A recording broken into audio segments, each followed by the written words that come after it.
जय श्री कृष्णा। राधे राधे भक्तजनों, आज आप सुनेंगे आषाढ़ अमावस्या की व्रत कथा। पहला अध्याय।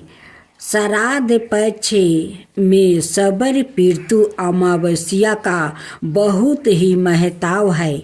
यह पितरों का विदा करने की अंतिम तिथि है। अगर कोई श्राद्ध तिथि में किसी कारण से श्राद्ध ना कर पाए हो या फिर श्राद्ध की तिथि मालूम ना हो तो सबर पितृ श्राद्ध अमावस्या पर श्राद्ध किया जा सकता है। आओ इस तिथि के महत्व की पौराणिक कथा क्या है यह जानते हैं। दूसरा, देवताओं के पितृगण अग्नि वस्त्र जो सोमपथ लोक में निवास करते हैं, उनकी मानसी कन्या अछोद नाम की एक नदी के रूप में अवस्थित हुई। मत्स्य पुराण में अच्छेद सरोवर और अच्छेदो नदी का जिगर मिलता है जो कि कश्मीर में स्थित है।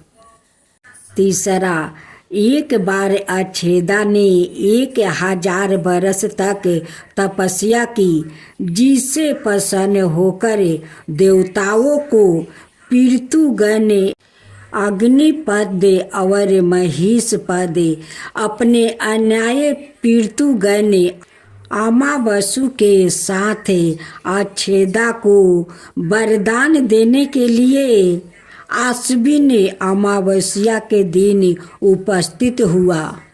अब चौथा, उन्होंने अच्छेदा से कहा कि हे पुत्री, हम सभी तुम्हारी तपस्या से अति प्रसन्न है, इसलिए जो चाहो वर मांग लो। लेकिन अच्छोदा ने अपने पितरों की तरफ ध्यान नहीं दिया और वो अति तेजस्वी पितृ अमावस्या को अपलोक निहारती रही। अब पांचवा, पितरों के बार बार कहने पर उसने कहा, हे भगवान, क्या आप मुझे सचमुच वरदान देना चाहते हैं? इस पर तेजस्वी पितृ अमावस्या ने कहा, हे अच्छोदा, वरदान पर तुम्हारा अधिकार सिद्ध है, इसलिए निसंकोच होकर कहो। अच्छोदा ने कहा, भगवान, यदि आप मुझे वरदान देना ही चाहते हैं तो मैं तत्क्षण आपके साथ रमन कर आनंद लेना चाहती हूँ। अब 6वां अध्याय। अच्छोदा के इस तरह कह जाने पर सभी पितृ क्रोधित हो गए। उन्होंने अच्छोदा को श्राप दिया कि वो पितृ लोक से पतित होकर पृथ्वी लोक पर जाएगी। पितरों के इस तरह श्राप दिए जाने पर अच्छोदा पितरों के पैरों में गिर कर रोने लगी। इस पर पितरों को दया आ गई। उन्होंने कहा कि अच्छोदा, तुम पतित योनि में श्राप मिलने के कारण मत्स्य कन्या के रूप में जन्म लोगी। अब 7वां अध्याय। पितरों ने आगे कहा कि भगवान ब्रह्मा के वंश महिषी पराशर तुम्हें पति के रूप में प्राप्ति होगा। तुम्हारे गर्भ से भगवान व्यास जन्म लेंगे। उसके उपरांत भी अनाय दिव्या वंशों में जन्म लेते हुए तुम श्राप से मुक्ति होकर पूर्ण पितृ लोक में वापस आ जाओगी। पितरों के इस तरह कहे जाने पर अच्छोदा शांत हुई। अब 8वां। अमावस्या के ब्रह्मचर्य और धैर्य की सभी पितरों ने सराहना की और वरदान दिया कि यह अमावस्या की तिथि अमावस्या के नाम से जानी जाएगी। जो प्राणी किसी भी दिन श्राद्ध ना कर पाए वो केवल अमावस्या के दिन श्राद्ध दर्पण करके सभी बीते 14 दिनों का पुण्य प्राप्ति करते हुए अपने पितरों का दीर्पित कर सकते हैं। तभी से प्रत्येक माह की अमावस्या तिथि को सर्वाधिक महत्व दिया जाता है और यह तिथि सबर पितृ श्राद्ध के रूप में भी मनाई जाती है। अब 9वां अध्याय उसी पाप के पराचित हेतु कलंतर में यही अछोदा महिष पराशर की पत्नी और वेद व्यास की माता सत्यवती बनी थी।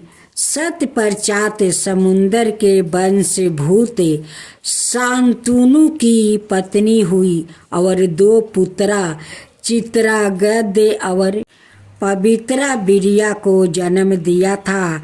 इन्हीं के नाम से कलियुग में अष्ट का श्राद्ध मनाया जाता है। अब 10वां अध्याय संबंधित जानकारी। सबर पितृ अमावस्या पिंड दान और दर्पण का अर्थ नियम एवं प्रकार। सबर पितृ अमावस्या इस दिन इन 8 धार्मिक पाठ से मिलेगा। पितृ के आशीष श्राद्ध या सबर पितृ अमावस्या को खिलाया जाता है। इन 6 को भोजन सबर पितृ अमावस्या पर ब्राह्मण गरीब चींटी गाय कुत्ता कौआ और अग्नि के लिए निकाले जाते हैं। सबर पितृ अमावस्या इन 10 कामों से बचे वरना हो सके है पितृ नाराज हो जाए। इस कथा के अनुसार महाभारत के दौरान कर्ण की मृत्यु हो जाने के बाद जब उनकी आत्मा स्वर्ग में पहुंची तो उन्हें बहुत सारा सोना और गहने दिया गया। कर्ण की आत्मा को कुछ समझ नहीं आया। वो तो आहार तलाश रहे थे। उन्होंने देवता इंद्र से पूछा कि उन्हें भोजन की जगह सोना क्यों दिया गया है। तब देवता इंद्र ने कर्ण को बताया कि उसने अपने जीवित रहते हुए पूरा जीवन सोना दान किया, लेकिन अपने पूर्वजों को कभी भी खाना दान नहीं किया। तब कर्ण ने इंद्र से कहा उन्हें यह गाता नहीं था कि उनके पूर्वजों कौन थे और इसी वजह से वो कभी उन्हें कुछ दान नहीं कर सके। इस सब के बाद कर्ण को उनकी गलती सुधारने का मौका दिया गया और 16 दिन के लिए पृथ्वी पर वापस भेजा गया, जहां उन्होंने अपने पूर्वजों को याद करते हुए उनका श्राद्ध कर उन्हें आहार दान किया, दर्पण किया। इन्हीं 16 दिन की अवधि को पितृ पक्ष कहा गया है। अत इस कथा को पढ़ने अथवा सुनने का बहुत महत्व है। पितृ पक्ष की कथा। एक छोटा लड़का जिसका नाम राहुल था अपने दादा दादी के साथ रहता था। उसके माता पिता बचपन में ही गुजर गया था। राहुल का दादा दादी को उससे बहुत लगाव था। राहुल भी बहुत अपने दादा दादी से बहुत प्रेम करता था। एक बार जब पितृ पक्ष आया तो राहुल ने दादा दादी के साथ मिलकर अपने माता पिता का श्राद्ध किया। श्राद्ध के बाद राहुल ने अपने दादा दादी से पूछा कि पितृ पक्ष क्यों मनाया जाता है।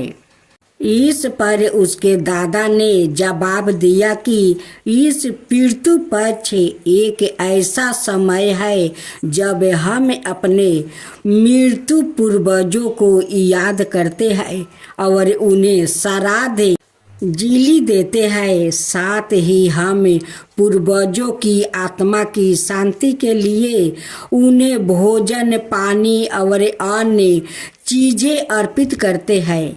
राहुल ने अपने दादा की बात सुनकर यह महसूस किया कि पितृ पक्ष एक महत्वपूर्ण पर्व है और यह हमें अपने पूर्वजों को कभी ना भूलने की शिक्षा देते हैं।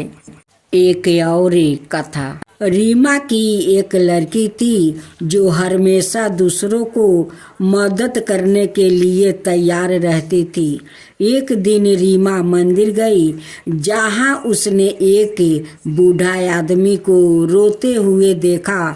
जब रिया ने उस बूढ़ा व्याकृत से रोने का कारण पूछा तो उसे व्याकृत ने बताया कि वो अपने बेटे को याद करके रो रहा है। उसका बेटा बहुत छोटा था जब वो मृत्यु को प्राप्ति हो गया।